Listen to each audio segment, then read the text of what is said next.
vital, excellent work. Appreciate it. And Captain Brooks, well said on the invitation. Appreciate it. Thank you.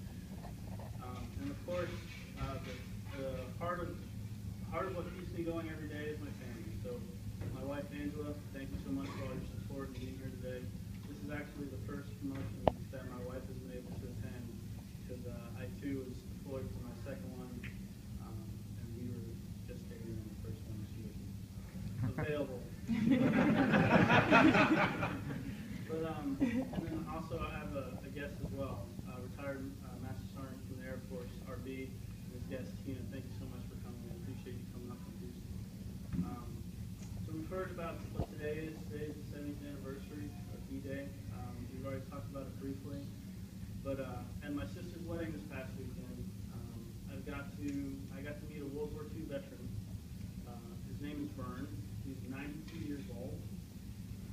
He was a radio operator on a B-17.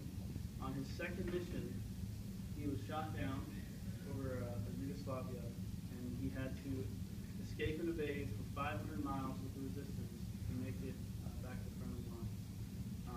And it was interesting because it puts the tradition we have into perspective. So we all know a lot of veterans. It's our community.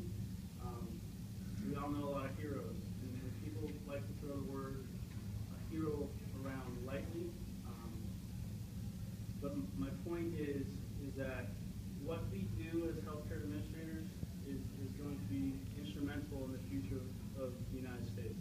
We keep hearing from our professors about how we are the future. We are the ones that are going to enact and empower change. So the reason my children are not here today is at the wedding my son got very sick. So I had to do something that was very dreaded, and that was take him to an urgent care center. So that in itself was a hassle because I had to call and get permission through TRICARE and the employment line to get permission to take my son to get seen. But the provider that saw him said he could not fly because he had massive ear infections and fluids in both ears.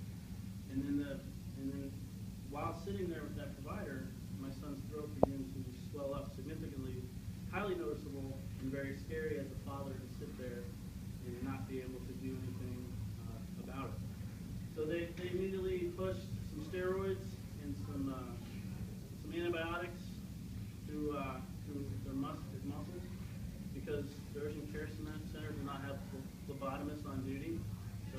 So my son had to get two painful shots, which he made very clear that he did not like.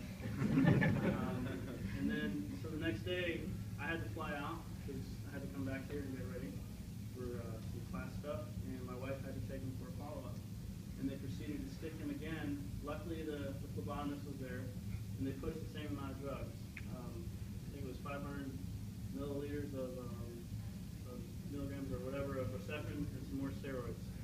So once we finally got him to a military hospital in Virginia, because my wife had to drive down with my family, which is in itself an experience. Thank you, babe. Her in-laws, my parents. But they were extremely surprised at the amount of drugs that the urgent care center had administered. And when you hear that, when you hear about all the possible negative outcomes or the accidents or the patient safety issues that we hear about, we just heard about some issues at Fort Bragg.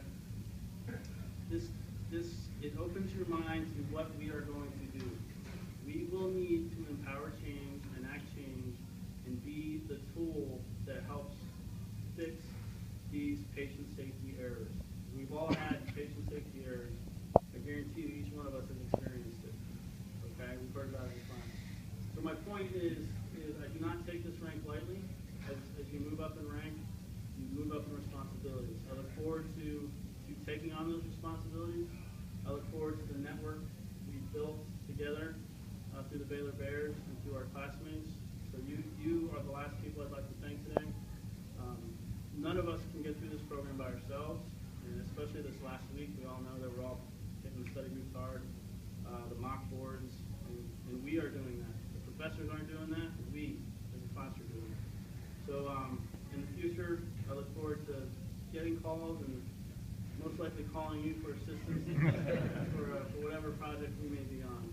So with that being said, thank you very much, and I look forward to the future with all of you. Cool.